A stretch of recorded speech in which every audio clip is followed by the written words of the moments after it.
They thought she was powerless. In a crowded classroom where cruelty passed for entertainment, a group of bullies decided a black girl's dignity was theirs to shred, literally. They tore her shirt, laughing like they owned the world, until one notification revealed the truth they never saw coming. Their victim was a state-level karate champion, and in that instant, the hunters became the terrified. Stay till the end. The ending will not disappoint you. Monday morning, sunlight spilled through the tall windows of Northwood High, casting sharp lines across the glossy floor as students streamed down the main hallway. Conversations overlapped in a chaotic hum, until the moment Mira Johnson stepped inside. Her arrival was quiet, almost too quiet. A thin backpack slung over one shoulder, eyes steady, posture straight as if bracing against a storm she already sensed coming. Yet the storm wasn't hers, it was the place itself. The hallway seemed to stiffen around her presence, like a forest suddenly aware of an unfamiliar predator or prey. Whispers started first. "Who's the new girl? Where'd she come from? Why she look so serious?" Mira ignored the murmurs, though each one flicked against her skin like grains of glass. She had moved schools before. She knew the phases: curiosity, resistance, judgment, but something about Northwood High felt different, colder, not unwelcoming, territorial. Halfway down the hallway, a bright red poster fluttered loose from a bulletin board and drifted to the floor right at her feet. Mira paused. The poster showcased 4 boys in matching varsity jackets, mid-celebration, fists raised in victory beneath bold text, "Northwood champions, undefeated." Their smiles were wide, confident, bordering on arrogant. Behind them, a crowd cheered as if worshipping kings. Before Mira could step around it, a tall student in the same red and white jacket brushed past her. "No!" He slammed past her, shoulder colliding with hers hard enough to make her stumble. He didn't turn back. He didn't apologize. He didn't even acknowledge she existed. The impact traveled through her ribs like a punch. Mira steadied herself, jaw tightening for half a second, before she forced her shoulders to relax again. She wouldn't react. Not here. Not yet. Behind her, a few students snickered softly. "That's Jason. He never bumps anyone by accident," one girl whispered to her friend. "He's testing her," the friend replied. "They all do." "They all?" Mira wondered, but didn't ask. She kept walking, weaving through the clusters of students who parted around her, just enough to avoid touching her. Not out of courtesy, out of calculation. They looked at her the way animals track a newcomer entering the wrong territory. Some eyes held curiosity, others held warning. A group of boys leaned against the trophy case ahead. Their jackets matched the poster, varsity red, dominant, loud.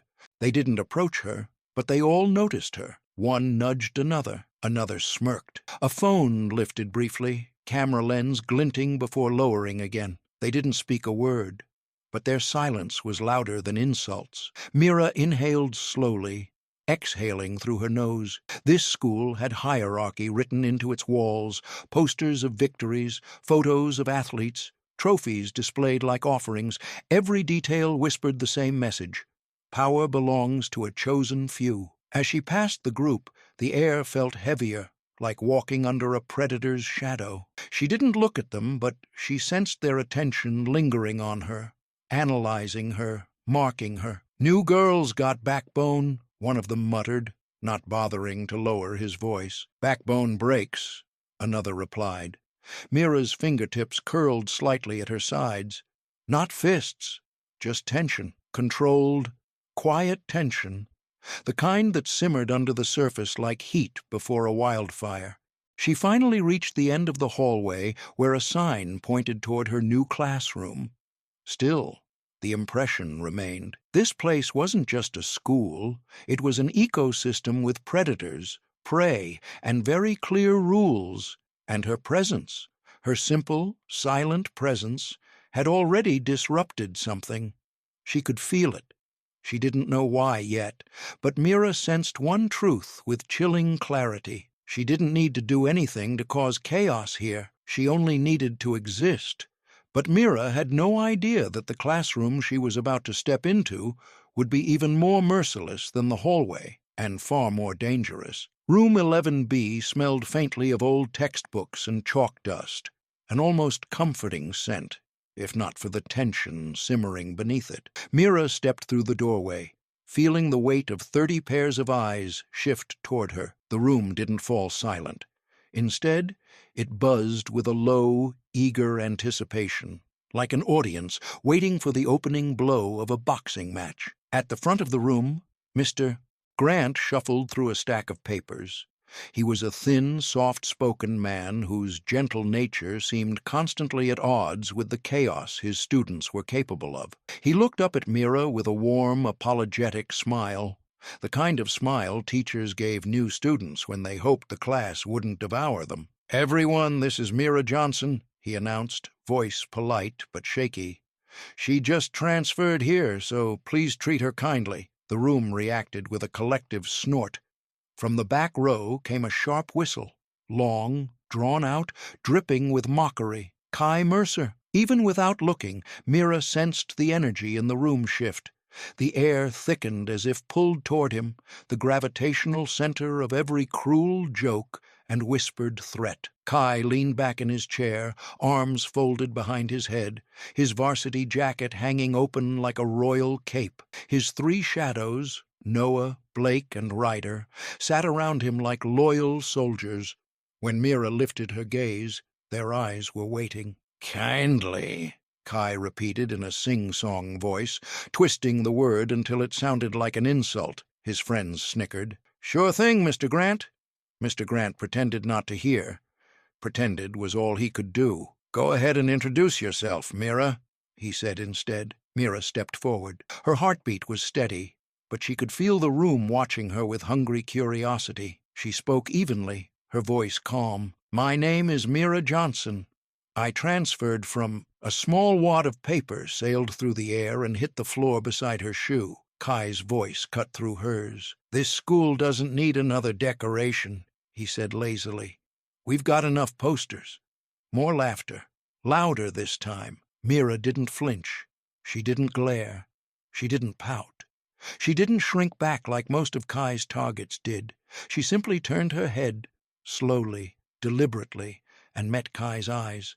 Her gaze was sharp, level, and absolutely fearless. The room reacted instantly. The laughter faltered. Blake stopped mid-snicker. Ryder lowered his phone. Even Noah's smirk twitched. For the briefest moment, half a breath, Kai froze.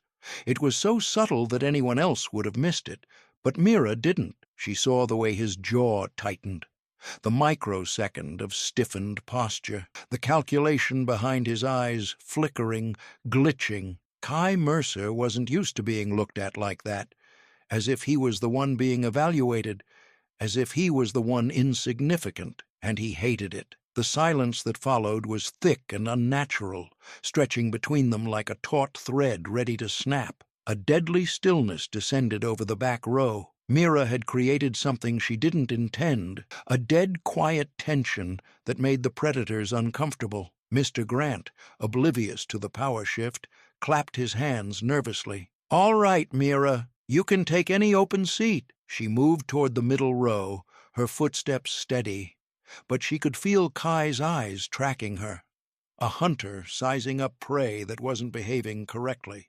As she sat down, Kai leaned forward, elbows on his desk, eyes narrowed, not with amusement anymore, but with irritation. A challenge flickered across his expression.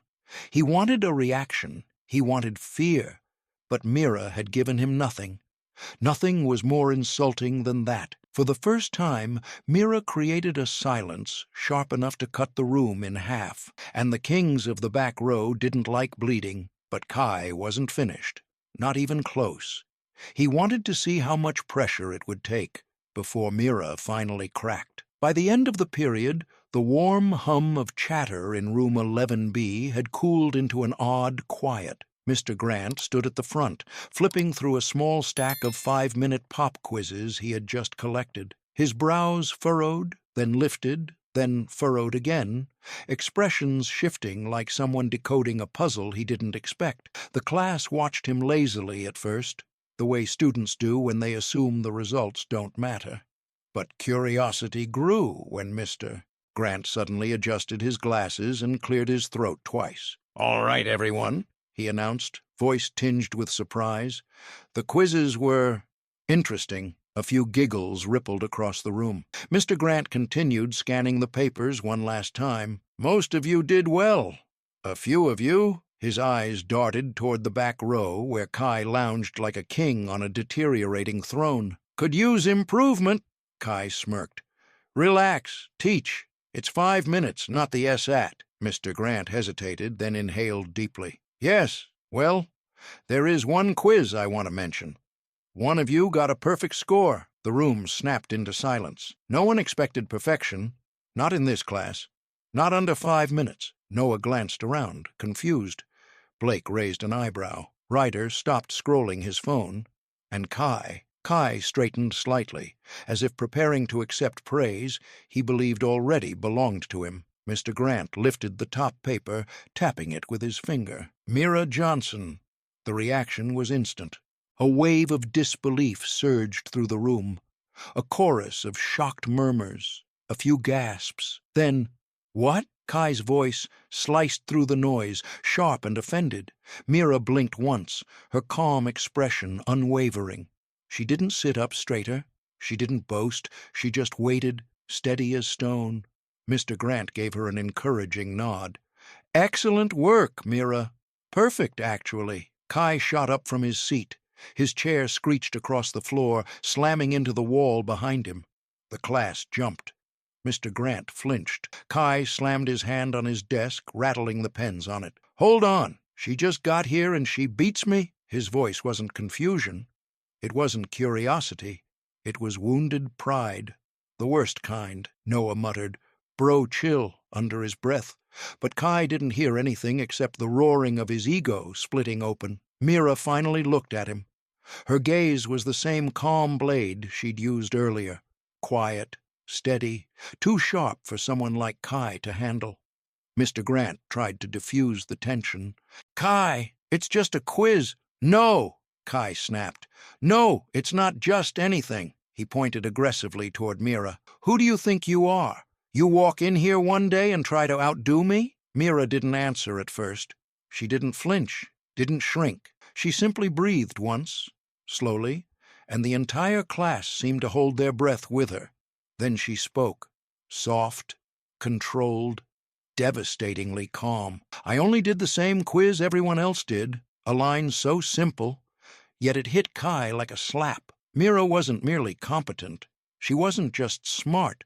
She was exceptionally skilled, effortlessly outshining Kai, who was used to being the best, the loudest, the unchallenged alpha. And the fact that she didn't boast, that she treated her success as normal, made it so much worse. Kai stared at her, lips parted in disbelief, anger building in slow, dangerous waves. His fists curled, his jaw pulsed, his pride cracked deeper with every breath Mira took.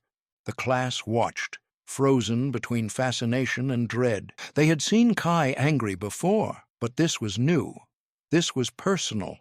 Mira's quiet excellence wasn't a threat she meant to make, but it was one Kai felt viscerally. Mira lowered her gaze back to her desk, as if the confrontation had meant nothing to her at all. That tiny gesture, so casual, so dismissive, poured gasoline onto Kai's simmering fury. Mira's calm smile and simple sentence carved a deadly silence through the room, one that made Kai feel smaller than he'd ever been. But that quiet confidence didn't extinguish the fire inside Kai. It fueled it, and he was already plotting how to make Mira pay for overshadowing him. The sun hung high over the courtyard during break, casting long shadows across the concrete and painting the school grounds in sharp contrasts of light and dark. Students spread across 3 connected yards, clusters of chatter, pockets of laughter, a few quiet corners where loners hid with headphones or books. It was the usual chaos of break time, But not for Mira. She walked alone through the first yard, posture straight, steps purposeful. She wasn't wandering. She simply didn't want to stand still long enough to become a target. Yet, despite her steady pace, despite her calm demeanor, she felt them behind her, the weight of attention, the pressure of eyes digging into her back. Kai and his group. Their presence didn't sneak up. It drenched the air. Their footsteps had rhythm, heavy, deliberate, predatory. They followed not too close, but close enough to contaminate the space around her with the sound of their amusement. Laughter, sharp as broken glass, echoed behind her. Noah's voice rose above the noise. "Hey, boys, watch this. Maybe she runs track. You know, with those long legs." A forced joke, a loaded implication, the kind of remark meant to sting without giving teachers grounds for punishment. Blake snickered. Ryder lifted his phone, pretending to check messages but actually recording Mira from afar. He zoomed in whenever she glanced over her shoulder. Every tilt of her head, every tightening of her jaw, captured. The boys weren't hiding. They wanted her to know. Kai's voice trailed lazily behind them. "Relax, guys. She's just shy. Maybe she needs encouragement." Mira's pace quickened.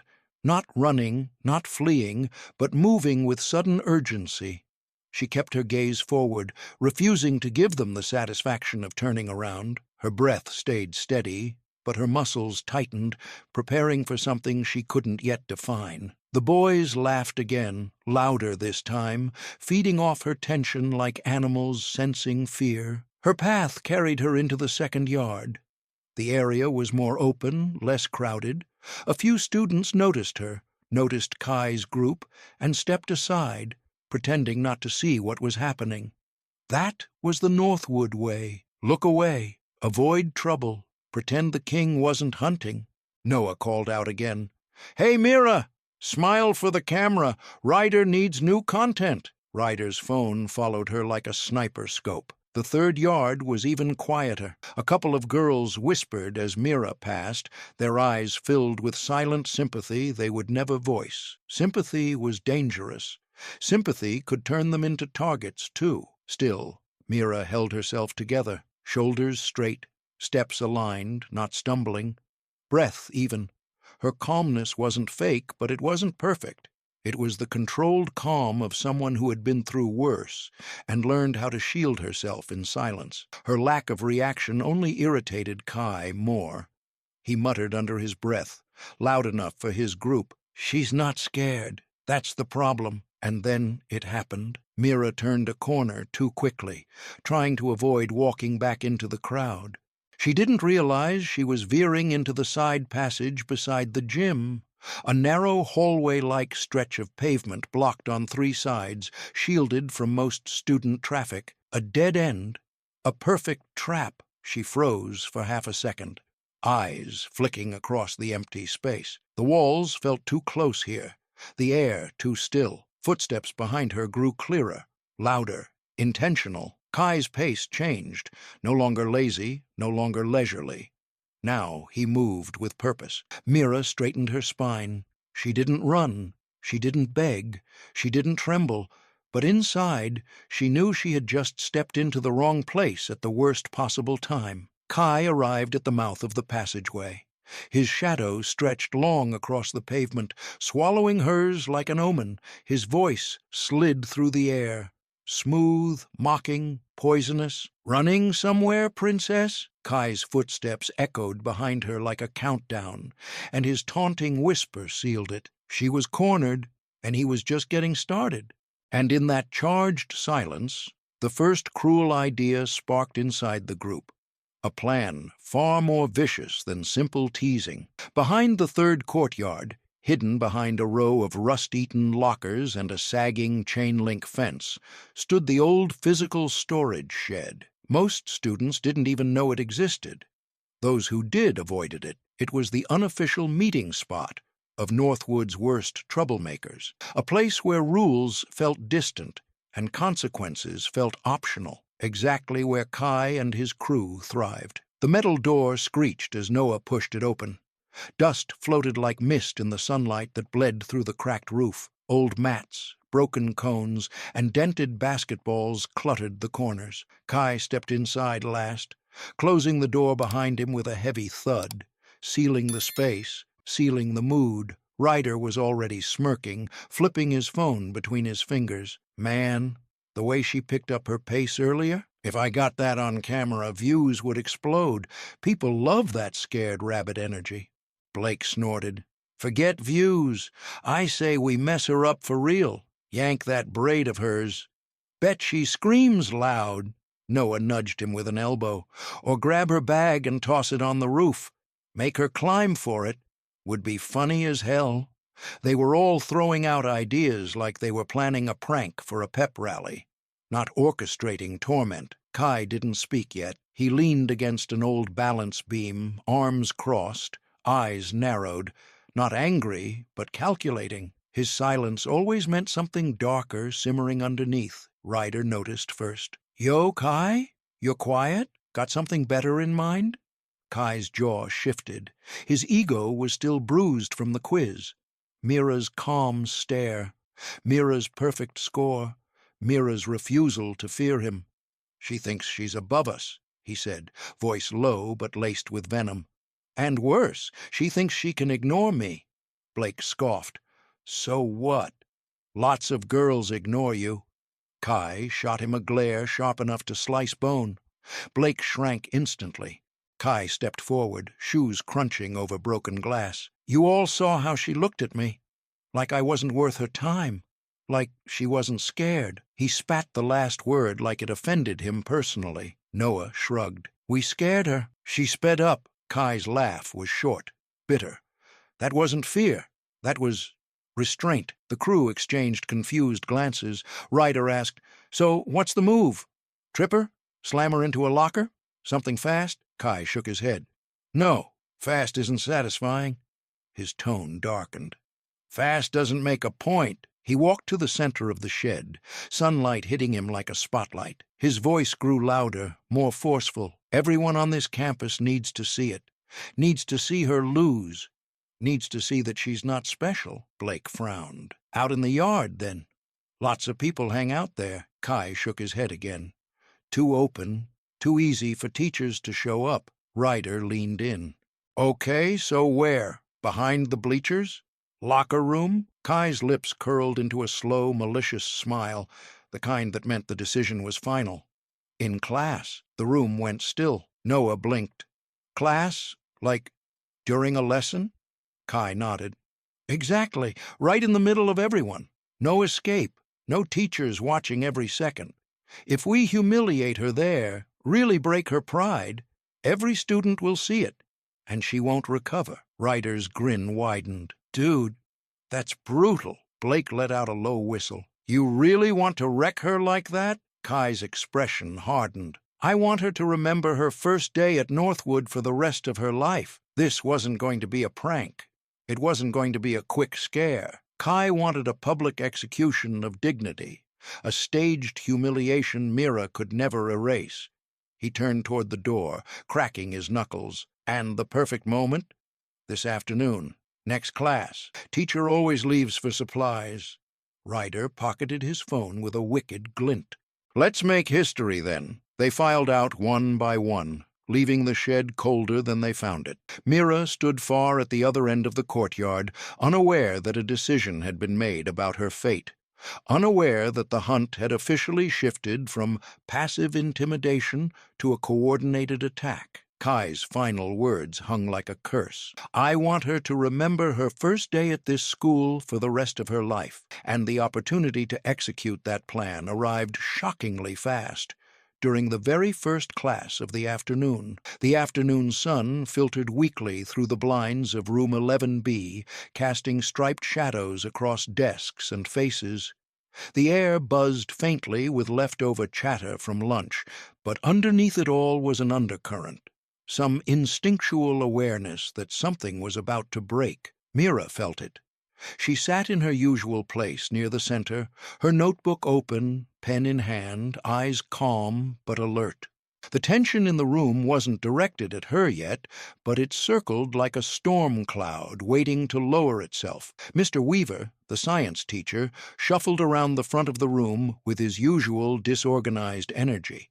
He muttered to himself about forgetting the lab materials, again, and then sighed dramatically. "All right, class. I need to grab the reaction worksheets from the supply closet. Stay seated." Quietly, everyone knew what that meant. He'd be gone for at least 5 minutes, sometimes 10. A few students exchanged uneasy glances. Mira felt her breath slip subtly deeper into her chest. The door clicked shut behind him. A second later, another click echoed, much heavier. Noah had stood and slid the secondary metal latch into place. A latch the school installed for safety, meant to keep threats out. Now it kept threats in. The shift was immediate. The classroom's atmosphere collapsed into dead silence so complete it rang in Mira's ears. Dozens of eyes went to the back row, where Kai Mercer pushed back his chair and stood slowly, deliberately, triumphant. His smile wasn't playful. It wasn't even cruel. It was hungry. Mira's fingers tightened around her pen. Kai took one step forward, then another. His shadow lengthened across the desks, swallowing the light Mira sat in. No one spoke. No one warned her. No one intervened. This was Northwood. Witnesses without courage, observers without honor. Kai stopped right in front of Mira's desk. He didn't hesitate. His hand shot out and grabbed the collar of her shirt, yanking her halfway out of her seat with a jerk that knocked her notebook to the floor. A few students gasped. Others looked away. Chairs creaked under shifting bodies, too afraid to move. But Mira reacted before she could think. Her hand snapped upward and knocked Kai's wrist away with a fast, precise move. Not wild, not desperate, controlled, sharp. Kai's arm flew back as if slapped by an invisible force. Every jaw in the room dropped. Even Noah, Blake, and Ryder froze for a heartbeat. Mira stared up at Kai, breath even, eyes steady. No fear, no panic, just readiness. The entire room realized at the exact same moment. Mira didn't move like prey. She didn't flinch like a victim. She moved like someone trained, someone who knew exactly how to defend herself. A muscle in Kai's cheek twitched. His confidence wavered. Not enough to break, but enough to show a crack. "What the hell was that?" Blake muttered. Ryder whispered, "Dude, did she just—" Kai didn't let them finish.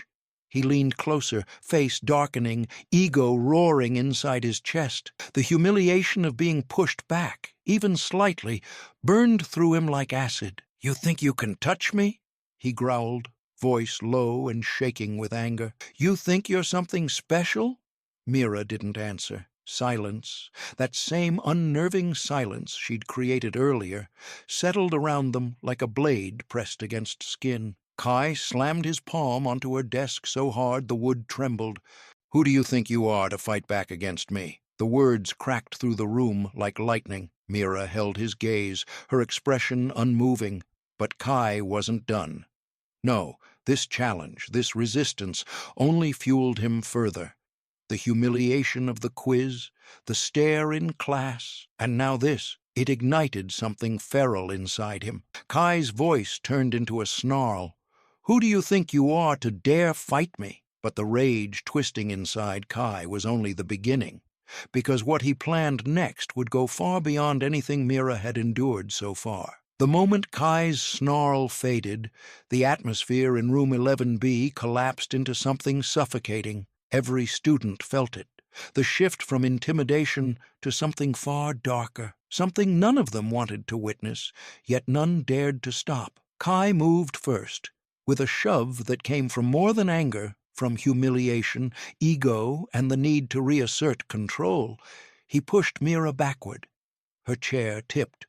She hit the floor, palms scraping tile, breath leaving her chest in a forced gasp. The impact echoed through the room like a command. No one moved. No one called for the teacher. They sat frozen, trapped between fear and complicity. Noah hurried forward, rifling through the lab table until he found a pair of classroom scissors, small, dull-edged, meant for paper. He tossed them to Kai with a grin that didn't reach his eyes. "Here," he said. "Make it memorable." Ryder lifted his phone, filming as if this were a scene from a show rather than an assault unfolding 10 feet away. Blake circled the group, laughing nervously, feeding off Kai's energy like static charge. Kai crouched over Mira. His shadow swallowed her completely. "Still not scared?" he taunted, loud enough for the class to hear. "Let's see how long that lasts." Mira pushed herself up onto her elbows, but Noah and Blake closed in, their presence creating a cage. Her breath came faster, not from fear, but from fury she was trying desperately to contain. "Back off," Mira said, voice low but firm. It only made Kai smirk. He grabbed the hem of her shirt, not violently, but with cruel purpose, and pressed the dull scissors against the fabric. The first rip wasn't clean. It snagged, tugged, pulling threads apart. Students gasped. Chairs creaked. Someone whispered, "Oh my God!" Kai didn't stop. He cut again. Another jagged line through the white cotton. The sound of tearing fabric seemed louder than it should have been. Ryder zoomed in, capturing every movement, every twitch of Mira's jaw, every hiss of breath she forced through clenched teeth. Mira's hands shot up, trying to block him, to push back, to regain any sliver of dignity. But Noah pinned her wrists down, not harming her, but restraining her enough that her movements slowed under the crushing weight of 3 bodies towering over her. She wasn't hurt, she wasn't bleeding, she wasn't broken. But she was trapped. Each cut wasn't an attack on her body. It was an attack on her identity, her privacy, her right to exist without being reduced to a spectacle. Her classmates watched with wide, horrified eyes. Some looked away, ashamed.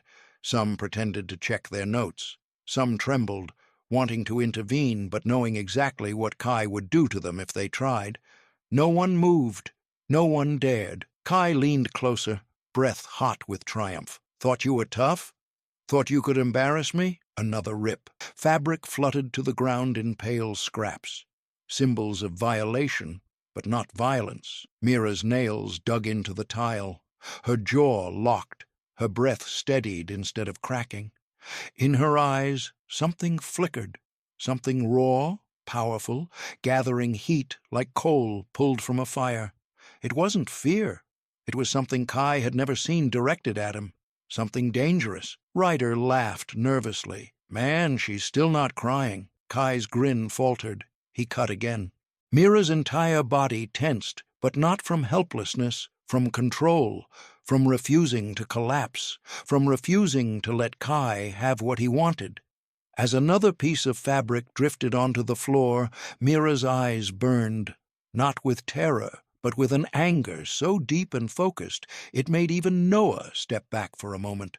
There was something in her stare, a warning, a promise, a storm waiting for permission to break. And just as Kai raised the scissors to make one more humiliating slice, something happened, something no one expected, something that shattered the sick triumph circling the room. A single sound cut through the heavy tension of room 11B. Ping, sharp, clear, out of place, like a bell ringing inside a war zone.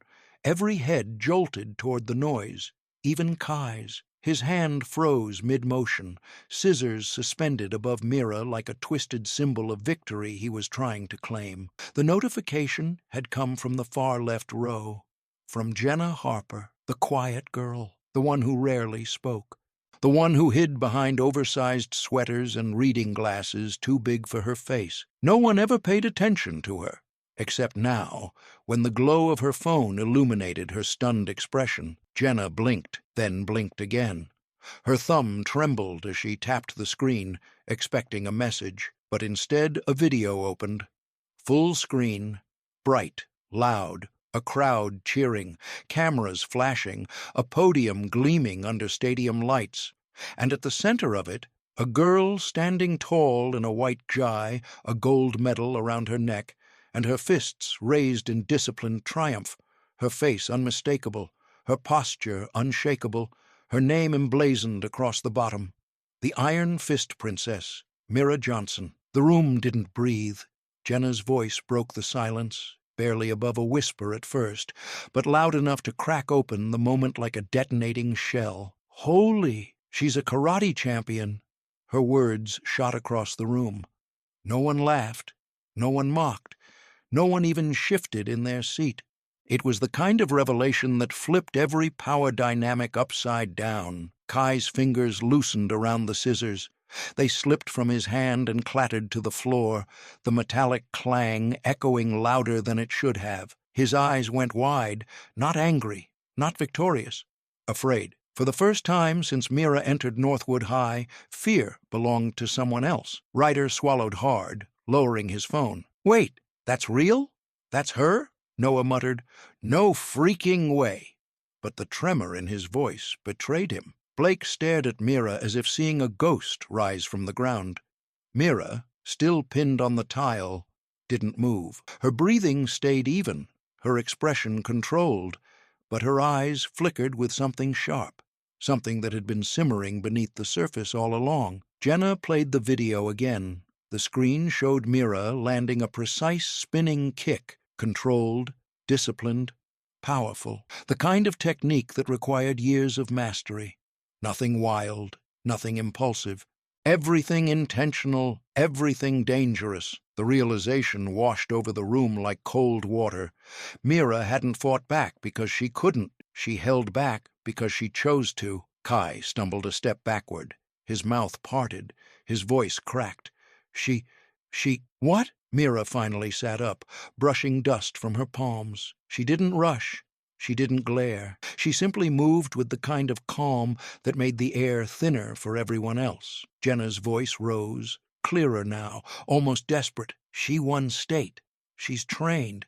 She's the real deal. And just like that, a new silence fell. A different silence. Not the silence of witnesses ignoring cruelty. Not the silence of fear toward a bully's authority. This was the silence of people realizing they had misjudged everything, a silence filled with dawning terror, not of Mira, but of what Kai had just provoked. Ryder took a shaky breath. "Dude, if she hits back," Kai snapped at him. "Shut up!" But his voice cracked under its own weight. His facade, his dominance, his untouchable image, all of it wavered the longer he looked into Mira's unwavering eyes. Across the room, students began shifting uncomfortably, guilt crawling across their faces. They had let a champion be cornered. They had been seconds away from watching something unforgivable. The energy warped, power tilted, fear realigned. Mira slowly stood, never breaking eye contact with Kai. And Kai, for the first time in his life, looked small. The laughter died. The mockery evaporated.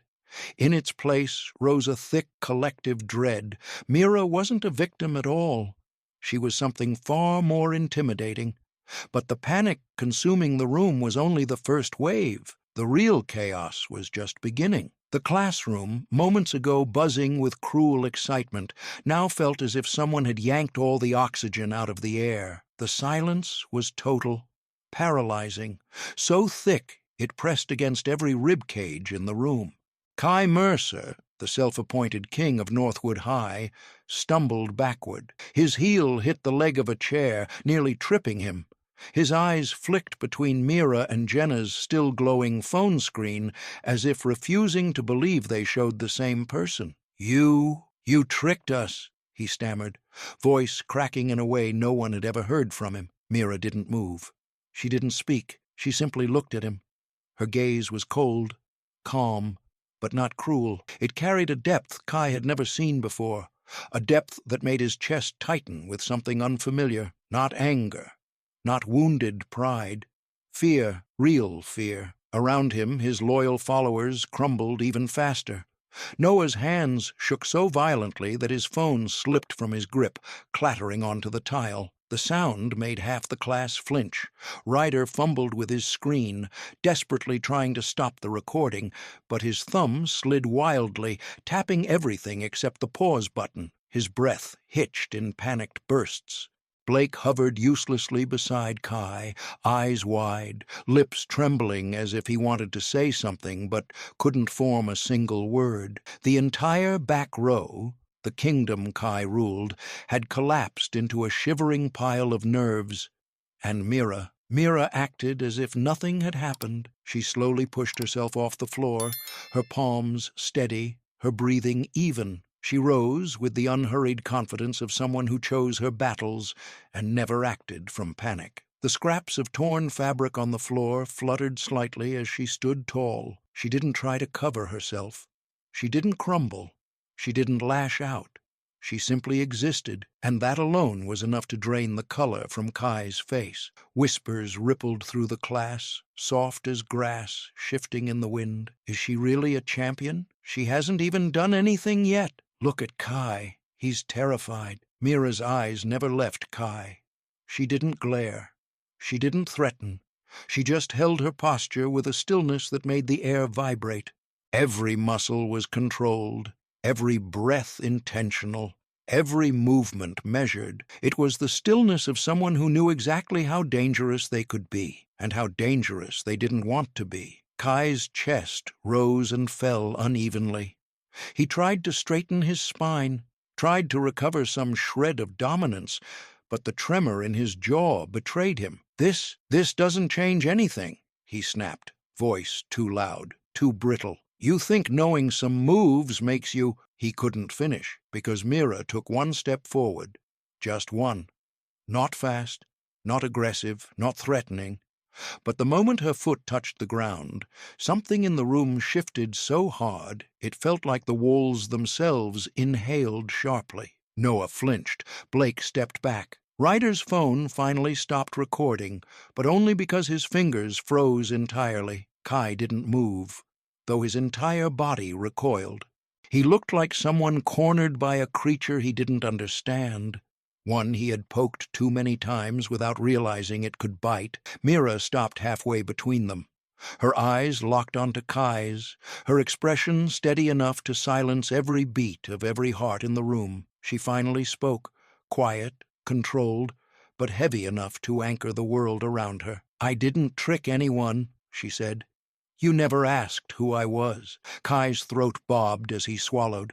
No one laughed, no one whispered, no one breathed too loudly, because the truth burned in the silence between them. She didn't need to fight him to defeat him. She only needed to stand. One girl, alone, had risen with more strength than Kai's entire crew combined, and her single step forward carried the weight of an army. And then, without breaking eye contact, Mira took another step toward Kai. The classroom felt suspended in time, 30 students holding their breath as if any sound might shatter the fragile tension hanging between Mira and Kai. The torn scraps of Mira's shirt lay scattered across the floor like fallen feathers, each one a reminder of how far things had already gone. Mira took another measured step toward Kai. He didn't retreat this time, but only because his legs refused to move. His bravado, that loud armor he always wore, had cracked wide open, leaving him exposed in a way no one had ever seen. The room watched in stunned unity. Mira stopped when she was close enough to see every flicker of panic in Kai's eyes, close enough for her silence to feel like a blade pressed against his throat. She didn't raise her fists. She didn't shift into a stance. She simply existed in front of him, strong, calm, unshaken. It was more terrifying than any punch she could have thrown. Kai swallowed hard, his breath shallow. His friends stood behind him like broken statues, their earlier confidence evaporated into thin air. Mira tilted her head slightly, not with arrogance, but with precision, as if analyzing him the way she would analyze an opponent during a match. When she finally spoke, her voice was soft, too soft.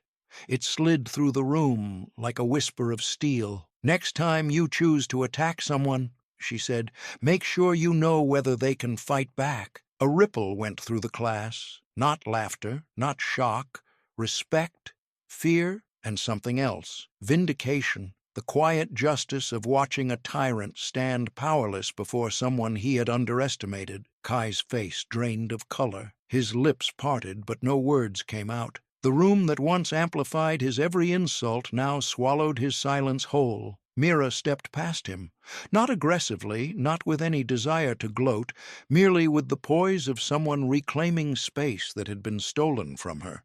On the floor, near Kai's shoe, lay the scissors he had used to humiliate her. Mira crouched, picked them up calmly, and held them for a moment, not as a threat, never that, but as a reminder of what he tried to do. Then she walked to the lab table and set the scissors down gently, not tossed, not slammed, placed deliberately, respectfully, as if she were returning something insignificant, as if Kai's cruelty meant nothing to her anymore. And somehow that stung far worse than any attack could have. Students glanced between Kai and Mira with new eyes. Where they once saw a king, they now saw a boy, one stripped of his throne, his power, and his illusion of control. Plot twist 7. Mira didn't need karate to win.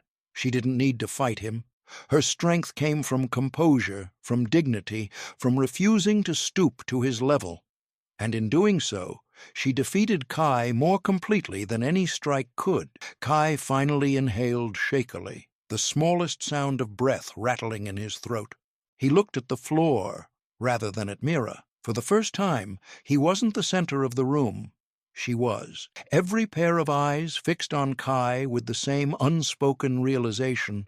The king had fallen, and Mira hadn't even raised a finger. But the truth was far from done revealing itself, and the consequences of Kai's actions were only beginning to take shape. The disciplinary office always felt colder than the rest of the school, its walls lined with framed certificates and stern announcements, its fluorescent lights too bright, too unforgiving. But today the coldness felt sharper, heavier, almost metallic. Mira sat in one of the plastic chairs near the front, her posture straight, her face unreadable. The torn edges of her shirt had been covered by Mr. Grant's jacket, draped gently over her shoulders. He stood behind her now, hands clasped, jaw tight, ashamed he hadn't been there when she needed him most. Across the room, Kai and his crew stood clustered together like a shrinking pack. Their usual arrogance was gone, replaced by fidgeting hands and darting eyes. The only steady presence in the room was Vice Principal Rowan, a tall woman with steel-gray hair and an expression carved from ice. She sat before a computer monitor with the classroom footage queued up. She hadn't said much since they entered, but she didn't need to. Her silence was judgment enough. "Let's begin," she said finally, clicking play. The screen came alive with the grainy footage from room 11B. Students in their seats, the teacher exiting, Noah sliding the latch into place. Rowan's eyes sharpened. Then the footage continued, Kai approaching Mira, grabbing her collar, pushing her backward. The class frozen. Ryder circling with his phone raised. Noah blocking the door like a guard. And then the moment Kai used the scissors. Rowan paused the footage there. The room went utterly still. Kai opened his mouth first, desperate and trembling. It looks worse than it was. I didn't mean... Rowan raised one hand, silencing him instantly. "You didn't mean?" she repeated quietly. "Which part did you not mean, Kai? Locking the door? Surrounding a classmate? Filming her? Cutting?" She stopped, her voice tightening. "Cutting her clothes for humiliation?" Kai swallowed hard, but no sound came out. Noah shifted his weight, staring at the floor. Blake wiped sweat from his brow with a trembling wrist. Ryder pressed his lips together. Pale and shaking, Mr. Grant inhaled sharply behind Mira, guilt spilling across his face as he watched what had unfolded while he was gone. Rowan clicked play again. The footage showed Mira pushing Kai's hand away with a practiced, calm motion. Then Kai stumbling back, the class watching, frozen. Finally, Mira standing, confident, composed, unbroken. Rowan paused the video a final time. She leaned back, exhaling slowly, anger and disappointment layered beneath her professionalism. "Kai Mercer," she said, voice flat but lethal. You have destroyed your own future today. Kai flinched as if struck. Rowan continued, her gaze cutting through every one of them. This isn't bullying. This is harassment, coordinated intimidation, and deliberate humiliation. You and your friends locked a classroom and terrorized a student you thought couldn't fight back. Mira remained silent. She didn't need to defend herself. The camera had spoken for her. Kai tried again, voice cracking. I didn't know she... Rowan cut him off firmly. That's the point. You didn't care who she was. You didn't care about the consequences. The boys fell silent, cornered by truth, stripped of the power they once flaunted. Rowan's voice dropped to a near whisper, each word sharp as glass. You've sabotaged your own future, Kai, and I'm not sure you even understand how badly. But the consequences had only just begun. The real punishments were still waiting to unfold.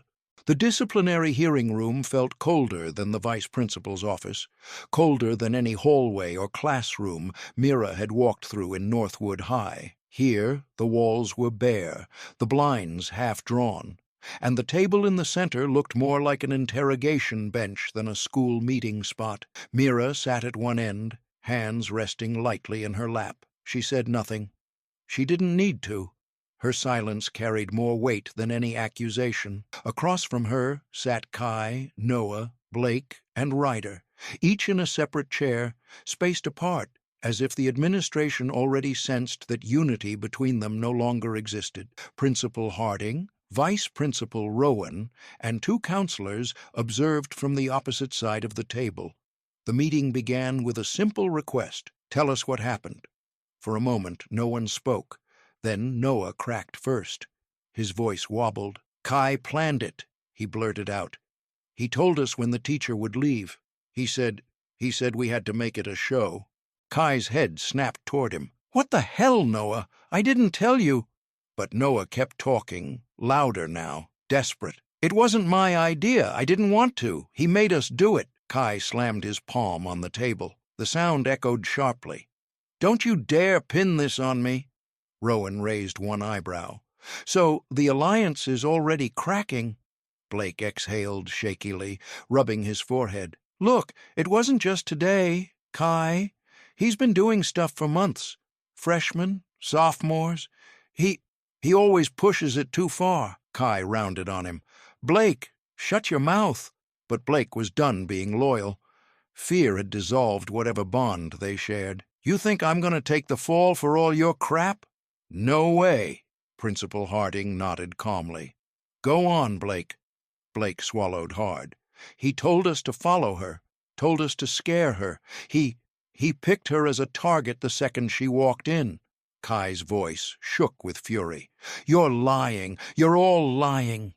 Ryder, pale and sweating, clutched his phone in both hands. He hadn't spoken yet until Rowan addressed him directly. Ryder, you recorded everything. Are you prepared to hand over the footage? His fingers tightened, knuckles white. For a moment he hesitated, fear slicing across his expression. Fear of Kai, fear of consequences. But then something broke inside him. He unlocked his phone and slid it across the table. All of it's on there, he whispered. Every angle. Kai's face contorted with disbelief. You traitor.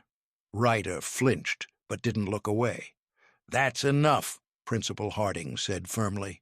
We will review the videos in full. Kai stood abruptly, chair scraping harshly across the floor. His voice cracked, half rage, half panic. You're all backstabbing cowards, every one of you. Noah looked down at the table. Blake stared at the wall. Ryder didn't even lift his eyes. None of them came to Kai's defense.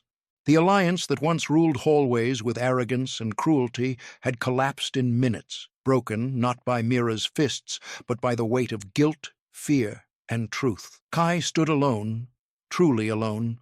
The room felt heavier as he breathed in short, furious bursts, his hands trembling, whether from anger or dread, no one could tell. Across the table, Mira remained still, eyes lowered, her silence colder and sharper than any accusation. Kai screamed, voice cracking with betrayal. "You're all traitors!" But not a single person stood beside him anymore. Meanwhile, Mira stayed silent, and that silence carried more power, more judgment, and more fear than any testimony spoken aloud. The late afternoon sunlight spilled across the hallways of Northwood High, stretching long golden beams between lockers and casting soft reflections off the tiled floor. Yet beneath the warm glow, a quieter, heavier current pulsed through the school, a rumor spreading faster than footsteps, faster than whispers.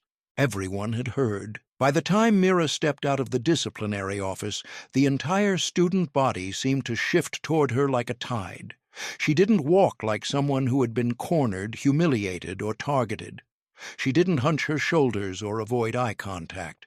She moved with the same quiet steadiness she'd carried her first day, but now it felt different, not defensive, not cautious, grounded, solid, unbreakable. Clusters of students paused mid-conversation as she passed. Some of them stared as if she were a myth stepping out of a book. Others looked away in shame, remembering how they had sat frozen during the classroom incident. A few simply watched, eyes soft with something Mira hadn't seen since arriving at this school. Respect, and all of it, every glance, every whisper, grew from one realization they had collectively reached. Mira had survived something awful without screaming, without striking back, without seeking revenge. That kind of strength was rare. A pair of sophomores leaning by their lockers murmured as she walked by, "That's her. The new girl, the one Kai messed with? Yeah, but she didn't lose it. At all. She didn't even hit him? No, and somehow that's the craziest part." Their voices faded behind her. Further down the hall, a group of juniors whispered among themselves, "She kept calm the whole time. I saw the footage. She could have destroyed him if she wanted. She didn't, though. That's why everyone's talking. She's unreal." Even those who didn't know Mira found themselves orbiting around her story. It spread from phone to phone, hallway to hallway, class to class. The girl with champion-level strength who chose restraint over retaliation. The girl who didn't fight, but still won. Some students offered her small nods as she walked. Others shifted aside, giving her space like they were parting for royalty. A few even fell into step behind her, silently expressing support without needing to say a word. Mira didn't acknowledge the attention, not because she was cold or proud, but because she wasn't seeking recognition. She had spent years training discipline, not just in body, but in silence, in knowing when to stand still, when to move, and when to let the truth speak for itself. Her footsteps echoed evenly down the corridor. With every step, the school seemed to shed a layer of fear, fear that had once been tied to Kai's presence, his authority, his domination. Students who had cowered before his clique now found themselves talking openly, questioning how they had let things go so far. Mira didn't need to say a single word. Her silence had already rewritten the narrative. She reached the end of the hall where the afternoon light gathered in a soft pool. For the first time since transferring, she allowed herself to breathe. Not cautiously, not in preparation for the next confrontation, but with clarity. Behind her, she heard someone whisper, "Strength isn't about throwing punches. It's knowing when not to." By the time Mira disappeared around the corner, one truth echoed through the school. The strongest person in Northwood High wasn't the one who dominated others, but the one who chose not to. And now Mira was walking toward the final disciplinary hearing, the one that would decide Kai's fate once and for all. The auditorium used for full school disciplinary hearings was normally reserved for assemblies and parent meetings, but today it felt like a courtroom. Rows of chairs filled quickly with murmuring parents, tense students, and faculty members who had heard fragments of what happened in room 11B. At the front sat the disciplinary council, Principal Harding, Vice Principal Rowan, two senior counselors, and the district representative. Their expressions were solemn, their folders thick with statements and evidence. Mira sat quietly on one side with Mr. Grant and a counselor beside her. She wasn't trembling. She wasn't angry. She simply waited, hands folded, gaze calm. Across from her sat Kai. He looked nothing like the swaggering king of the hallways. His shoulders hunched inwards, his varsity jacket left at home, replaced by a wrinkled T-shirt. His parents flanked him, his mother pale and wide-eyed, his father wearing a tight-lipped expression somewhere between shame and disbelief. When the lights dimmed, the room fell silent. Vice Principal Rowan stood and addressed the audience. "We will now review the footage to determine appropriate disciplinary action." The video began. The grainy classroom scene filled the projection screen. Kai and his group confronting Mira, the locked door, the taunting, the filming, the scissors. Gasps rippled through the audience. Some parents covered their mouths. A few students bowed their heads. Kai's mother whispered, "Oh my God!" His father stared straight ahead, jaw clenched. The footage continued. Mira pushing Kai's hand away with a calm reflex, Kai stumbling back, and finally Mira standing tall, despite everything inflicted on her. When the screen finally went dark, the room felt drained. Principal Harding cleared his throat. "Kai Mercer, please stand." Kai rose slowly. His legs were trembling. The principal spoke with measured gravity. "Your actions represent a severe breach of conduct, safety, and basic human decency. This is not a misunderstanding. This is not a prank. This is targeted, coordinated harassment and psychological harm." Kai's eyes reddened, but he didn't protest. The evidence had already spoken louder than he ever could. "You are hereby suspended for the remainder of the semester," Harding continued. "You are removed from all athletic programs effective immediately. You are required to attend behavioral therapy for aggression and control issues before you may return." Kai's father closed his eyes. His mother's shoulders shook with silent sobs. The principal added, voice deep and clear, "This will remain on your permanent record. Any further incident will result in expulsion." A murmur swept the room.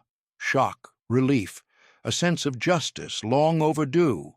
Then Harding turned to Mira. "Mira, do you wish to make a statement?" She stood slowly. The room hushed itself into absolute stillness. She looked at Kai. Not with anger, not with triumph, but with something steadier. Her voice was soft, clear, unshakably calm. "I don't want revenge," Mira said.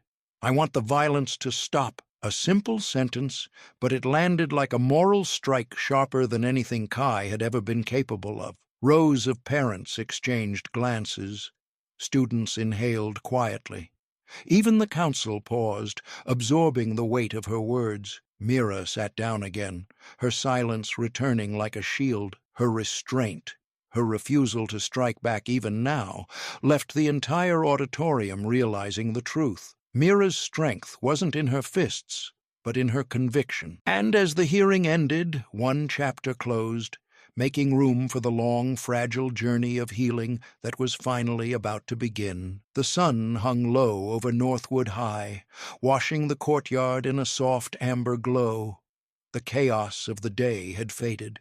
Hallways emptied, classrooms darkened, and the school settled into its usual end-of-day quiet. But in the far corner of the courtyard, where the grass met the old brick wall, Mira stayed behind. She stood barefoot on a patch of worn concrete, her bag set neatly beside her. In the fading light, she moved through a slow sequence of karate forms, her body flowing with quiet precision. Each motion was deliberate, a measured exhale, a controlled pivot, a focused stance. To an onlooker it might have looked peaceful, but inside each movement was something deeper, grounding, healing, reclaiming. The school that had once felt hostile now watched her without judgment. The wind carried no whispers. The silence, for once, felt safe. From across the yard, a timid voice called out, "Mira?" She paused mid-stance and turned. Jenna stood a few yards away, clutching her backpack straps nervously. Her earlier shock had softened into something else.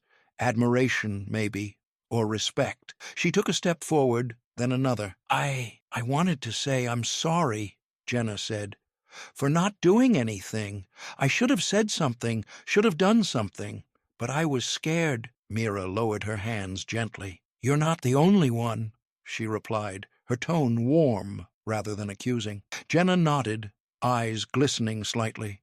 Still, thank you for what you did, for staying calm, she exhaled shakily, for being stronger than the rest of us. A small smile touched Mira's lips. Strength isn't always loud. Jenna returned the smile, a hesitant but genuine curve of relief. Can I maybe watch or help or just stay? Mira stepped aside, offering space beside her. You can stay. As Jenna settled on the grass, 3 more students approached. Faces Mira recognized from her classes. They looked nervous, remorseful. One of them, a tall boy from the back row, cleared his throat. Hey, Mira, we, saw everything today. He rubbed the back of his neck. I'm sorry I didn't stand up. I should have, another girl added softly. We all should have. For a moment, Mira studied them. Students who had been silent witnesses to her humiliation, who now stood awkwardly trying to make amends. Thank you, she said simply. Not forgiveness, not dismissal, just a bridge, a beginning. They relaxed visibly, settling onto nearby benches, watching her with quiet respect. Mira returned to her stance, drawing a breath as the last rays of sunlight kissed her shoulders. She moved again, fluid, steady, unbroken, but this time she didn't move alone. Jenna mimicked her from the sidelines, shyly imitating the motions. The others observed silently, as if witnessing something sacred, and something subtle shifted in the air. In just a single day, Mira had gone from an unfamiliar transfer student to a victim humiliated before a crowd, to a symbol of courage the school didn't know it needed, not because she fought back, not because she was a champion, but because she chose restraint, dignity, and clarity when everyone else fell apart. From a girl whose shirt was cut in the middle of class, Mira became the one who changed an entire school simply by standing tall. Ending sentence. This was never a story about karate. It was a story about courage, and just like that, the bully empire crumbled. Not because Mira threw a punch, but because truth hit harder than any strike. Her silence exposed their cruelty. Her strength forced the school to finally open its eyes. And her courage? It didn't just save her. It rewrote the rules for everyone who ever felt small in those hallways. Now, I want to hear from you. What do you think was the exact moment the bullies realized they messed with the wrong girl? Drop your thoughts in the comments. If this story hit you in the chest, don't forget to like, share, and subscribe. Your support keeps these powerful stories alive.